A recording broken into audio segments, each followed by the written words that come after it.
আমরা চাই যেন ইডেন গার্ডেন্সে ফাইনালটা হোক, অন্য কোথাও যেন শিফট করা হয়। ভারত পাকিস্তান সংঘর্ষের জেরে এক সপ্তাহের জন্য বন্ধ হয়েছিল আইপিএল। সংঘর্ষ বিরতি হওয়ার পর পুনরায় আইপিএলের দ্বিতীয় পর্ব বা বাকি যে 17টা ম্যাচ রয়েছে প্লে অফ নিয়ে সেগুলো শুরু হচ্ছে। সেই ম্যাচ ঘিরে ইতিমধ্যেই কোথায় কোথায় হবে ভেন্যুগুলো জানানো হয়েছে, যদিও প্লে অফের ভেন্যু জানানো হয়নি। বিসিসিআই তরফ থেকে যে ইমেল পাঠানো হয়েছে তাতে স্পষ্ট করা হয়েছে যে মূলত 6টা ভেন্যুতে 17টা ম্যাচ হবে। সেই 6টা ভেন্যুর মধ্যে কলকাতা নেই, যদিও পূর্ব নির্ধারিত সূচি অনুযায়ী অবশ্যই কলকাতায় ফাইনাল এবং দ্বিতীয় কোয়ালিফায়ার ছিল। তবে নতুন যে সূচি তাতে প্লে অফের ভেন্যু ঘোষণা না হলেও, যেটা বিভিন্ন সূত্রের খবর, ফাইনাল ইডেনে হচ্ছে না, ফাইনাল হতে পারে আহমেদাবাদে এবং আরও একটি ম্যাচ সেটা আহমেদাবাদে এবং প্লে অফের বাকি দুটো ম্যাচ মুম্বাইয়ে। কেন ইডেন থেকে সরানো হলো ফাইনাল, কেন সরানো হচ্ছে এই ভাবনা কেন, এর প্রতিবাদে বিক্ষোভ চলছে এবং পরিষ্কার লেখা রয়েছে ক্রিকেটের নন্দনকানন ইডেন থেকে আইপিএল ফাইনাল না সরানোর অনুরোধ বিসিসিআইকে। বিসিসিআই কর্তাদের কাছে যারা বসে রয়েছেন তারা ক্রিকেট প্রেমী, ইডেনের মূল গেট সেখানে আটকে তারা বসে রয়েছেন। তাদের একটাই দাবি যে কলকাতাকে কেন বঞ্চনা করা হবে, কলকাতা কেন ম্যাচ পাবে না। সূত্রের খবর, যেহেতু নতুন শিডিউল অনুযায়ী 3রা জুন ফাইনাল, সেদিন বৃষ্টির পূর্বাভাস রয়েছে, ঝড় বৃষ্টি হতে পারে কলকাতায়। তাই বিসিসিআই কর্তারা দেখেছেন, তারা ভাবছেন যে কোনোভাবে ম্যাচ যাতে ক্যান্সেল না হয় বা বাধাপ্রাপ্ত না হয় আইপিএলের ফাইনাল, সেক্ষেত্রে তারা ম্যাচটা অন্য ভেন্যুতে নিয়ে যেতে চান, সেটা আহমেদাবাদে নিয়ে যেতে চান। এরকমই সূত্র মারফত খবর, সেই কারণেই কলকাতা থেকে ম্যাচ সরানো হচ্ছে।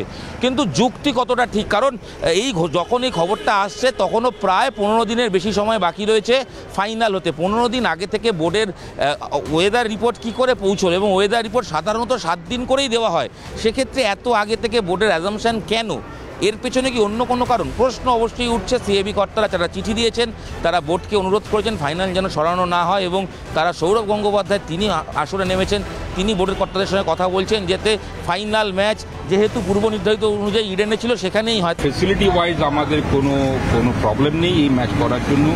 আর যেটা রিগার্ডিং বৃষ্টি এত আগে থেকে প্রেডিক্ট করা যায় না, সেটাও আমরা বিসিসিআইকে জানিয়েছি, অনুরোধ করেছি আমরা যাতে এই ম্যাচটা এখান থেকে সরিয়ে নিয়ে যাওয়া হয়। এবং আপনারা জানেন বিসিসিআই সবসময় আমাদেরকে সাহায্যই করে আসছে, যে 2003-এর ওয়ার্ল্ড কাপই হোক কি যখন আমাদের এইবার একটা ম্যাচ 6 তারিখ থেকে কথা হচ্ছিল যে ম্যাচটা গুয়াহাটি চলে যাবে কি বিভিন্ন জায়গায় চলে যাবে, সেটাও বিসিসিআই সরিয়ে নিয়ে 8 তারিখে ম্যাচটা করা হয়েছিল। সবসময় আমরা বিসিসিআই থেকে সাহায্যই পেয়ে এসেছি এবং আশা করি যে এবারও আমরা সেই সাহায্য পাবো, কারণ এটা সরিয়ে নিয়ে যাবার কোনো কারণ আমরা নিজেরাও দেখতে পাচ্ছি না, যার জন্যই আপনারা এখানে যে জমায়েত হয়েছে। তো আশা করব বিসিসিআই এই আপনাদের যে আজকে আপনারা যখন জমায়েত হয়েছেন, কলকাতাবাসী যে ক্রিকেট ভালোবাসে তার কথা মাথায় রেখে যে ম্যাচটা 25 তারিখ থেকে রিশিডিউল হয়েছে 3 জুন, সেটা ইডেন গার্ডেন্স থেকে সরাবে না, এটা আমাদের বিশ্বাস বিসিসিআই। গতবারের চ্যাম্পিয়ন হচ্ছে কেকেআর, এবং কেকেআর চ্যাম্পিয়ন মানে যে টিম চ্যাম্পিয়ন হয় তারাই সেই ভেন্যুতে ফাইনাল আয়োজন করে, ওপেনিং ম্যাচ আয়োজন করে। ওপেনিং ম্যাচ ঠিকঠাকভাবেই হয়েছে, ফাইনাল কেন ইডেনে হবে না? যারা বিক্ষোভ দেখাচ্ছেন তাদের কাছ থেকে শুনবো, দাদা এই বিক্ষোভের কারণ কি? ইডেনে তো শিডিউল অনুযায়ী ফাইনাল ছিল, কিন্তু শেষ পর্যন্ত ফাইনাল শোনা যাচ্ছে আহমেদাবাদে সরে যেতে পারে। 7 দিন আগে আমরা বৃষ্টির একটা আবহাওয়া ওয়েদার ফরকাস্ট পাওয়া যায়, কিন্তু এত আগে থেকে ওরা বৃষ্টি বা তো বিভিন্ন রকম কারণ দেখিয়ে এখান থেকে ম্যাচ সরিয়ে যেয়ে অন্য কোথাও নিয়ে যাওয়া হচ্ছে। আমরা জানি যে ডিফেন্ডিং চ্যাম্পিয়ন যে হয় তার ঘরের মাঠেই কিন্তু ফাইনাল খেলা, আইপিএলের ফাইনাল খেলা হয়, তো কেন বা তো কিসের ভিত্তিতে এখান থেকে ম্যাচ সরিয়ে নিয়ে যাওয়া হচ্ছে? তাই জন্য আমরা সব খেলপ্রেমীরা এখানে জড়ো হয়েছি, আর আমরা ডিমান্ড করছি যে আইপিএলের ফাইনাল যেন এখানেই হয়। একটা যুদ্ধকালীন পরিস্থিতিতে আমরা সবাই দেশের সাথে সেই সময় আইপিএলটাকে বন্ধ করে দেওয়া হয়েছিল, সেটা একদম ঠিক করা হয়েছিল, কিন্তু যখন এখন সব কিছু স্বাভাবিক হয়েছে, শান্তি আবার ফিরেছে, তো এখান থেকে আমরা তো কোনো পাকিস্তানের সাথে কোনো বাউন্ডারিও শেয়ার করি না, আমরা তো বাংলাদেশের সাথে বাউন্ডারি শেয়ার করি, যেখানে নিয়ে যাওয়া হচ্ছে তারা পাকিস্তানের সাথে বাউন্ডারি শেয়ার করে। কিসের জন্যে বা তো কিসের ভিত্তিতে কলকাতাকে বাংলাকে বঞ্চিত করা হচ্ছে আর এখান থেকে ম্যাচ সরিয়ে নিয়ে গিয়ে অন্য কোথায় নিয়ে যাওয়া হচ্ছে? সেটার জন্যই আমরা এখানে জড়ো হয়েছি, সেটার প্রতিবাদে, সেটার বিরোধে। আর আমরা একটাই মন দিয়ে আসা যে ওরাই ঠিক করেছিল যে ফাইনাল এখানে হবে, সেই শিডিউল ঠিকও ছিল, তো নিজের বানানো নিয়ম বিসিসিআই যেন না ভাঙুক। ফাইনাল সরে যাওয়া, ঝড় বৃষ্টি কি প্রধান কারণ মনে হয়? একদমই না, সম্পূর্ণ রাজনৈতিক উদ্দেশ্য প্রণোদিত দূরভিসন্ধি নিয়ে এই কাজটা করা হয়েছে। রাজনীতি এটা রানিং গভর্নমেন্ট বিজেপি সম্পূর্ণভাবে নিজের ফয়দা তোলার জন্য আহমেদাবাদে মোদির নিজের স্টেডিয়ামে, নিজের নামাঙ্কিত স্টেডিয়ামে ম্যাচটা করতে চাইছে। এর সঙ্গে আমাদের ইডেনে হবার কোনো সম্পর্ক নেই। আমাদের ইডেনের পরিবেশ বা প্রশাসনিক সব কিছুতেই আমরা এখন ইন্ডিয়ার মধ্যে 1 নম্বরে আছি, কোনো কারণই নেই। আর ওয়েদার ফোরকাস্ট 15 দিন আগে কোনো ফোরকাস্ট এখানে আমাদের দেওয়া হয় না, 7 দিনের ফোরকাস্ট দেওয়া হয়। 15 দিনের ফোরকাস্টে কোথাও বৃষ্টি হবে ইডেনে এই কথা বলা নেই।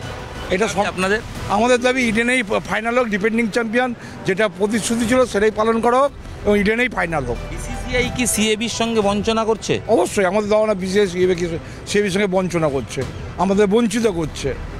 একদমই যারা বলছেন তারা বলছেন বঞ্চনার শিকার হচ্ছে সিএবি, কারণ তারা ম্যাচ পেয়েছিল, ম্যাচ পাওয়ার কথা, সংঘর্ষ বিরতি হওয়ার পর পুরনো শিডিউল অনুযায়ী কলকাতাতেই ফাইনাল এবং দ্বিতীয় কোয়ালিফায়ার হওয়া উচিত। সেই পরিপ্রেক্ষিতে দাঁড়িয়ে কেন হচ্ছে না এই প্রশ্ন তুলে রীতিমতো কিন্তু ছাত্রছাত্রীরা রয়েছেন, এরকম যারা স্টুডেন্ট রয়েছে, যারা খেলা শেখে, ক্রিকেট খেলোয়াড়রা, যারা জুনিয়র ক্রিকেটাররা তারা রয়েছেন, মহিলারা রয়েছেন, বিভিন্ন বয়সের মানুষজন রয়েছেন, তারা ইডেনের মেন গেট আটকে বসে রয়েছেন। তাদের পরিষ্কার দাবি অ্যাসিওর করতে হবে, বোর্ডের অনুরোধ করতে হবে। তারা সিএবি সভাপতির সঙ্গেও কথা বলেছেন, তাদের কাছেও তাদের দাবি, তার কাছেও তাদের দাবি যে করেই হোক ম্যাচটা কলকাতায় আনতে হবে। কিন্তু কলকাতায় ম্যাচ আনার সম্ভাবনা কতটা, এই নিয়ে কিন্তু বিস্তর প্রশ্ন রয়েছে। যে সূত্রের খবর বিসিসিআই মেল মারফত পরিষ্কার বলে দিয়েছে প্লে অফের ম্যাচ সহ বাকি যে গ্রুপ লিগের ম্যাচ বাকি সেগুলো প্রত্যেকটাই নির্দিষ্ট ভেন্যুগুলোতে হবে। সেখানে অবশ্যই কলকাতা নেই, মুম্বাই রয়েছে, আহমেদাবাদ রয়েছে, ব্যাঙ্গালোর রয়েছে, কিন্তু কোনোভাবেই কলকাতা নেই। কলকাতা কেন নেই বারবার এই উঠছে প্রশ্ন, এবং কেন কলকাতাকে বঞ্চনার শিকার হতে হচ্ছে? শুধু ওয়েদার রিপোর্টকেই সামনে রাখা হচ্ছে, সেটাই কি কারণ? এবং সেটাকে সামনে রেখে ভোটকর্তাদের অনুরোধ, পাশাপাশি ভোটকর্তাদের বিরুদ্ধেও কিন্তু স্লোগানিং। আইপিএল এর ফাইনাল ম্যাচ ইডেন গার্ডেন থেকে সরিয়ে নিয়ে যেতে দিচ্ছি না, দেবো না। আইপিএল এর ফাইনাল ম্যাচ ইডেন গার্ডেন থেকে সরিয়ে নিয়ে যেতে দিচ্ছি না, দেবো না। কিসের ভিত্তিতে বিসিসিআই ইডেনে ফাইনাল ম্যাচ সরিয়ে নিয়ে যেচ্ছে কেন? বিসিসিআই তুমি জবাব দাও। আইপিএল এর ফাইনাল ম্যাচ ইডেন গার্ডেন থেকে সরিয়ে নিয়ে অন্য কোথাও যাওয়া হচ্ছে কেন? বিসিসিআই তুমি জবাব দাও। আইপিএল এর ফাইনাল ম্যাচ ইডেন গার্ডেনে হচ্ছে,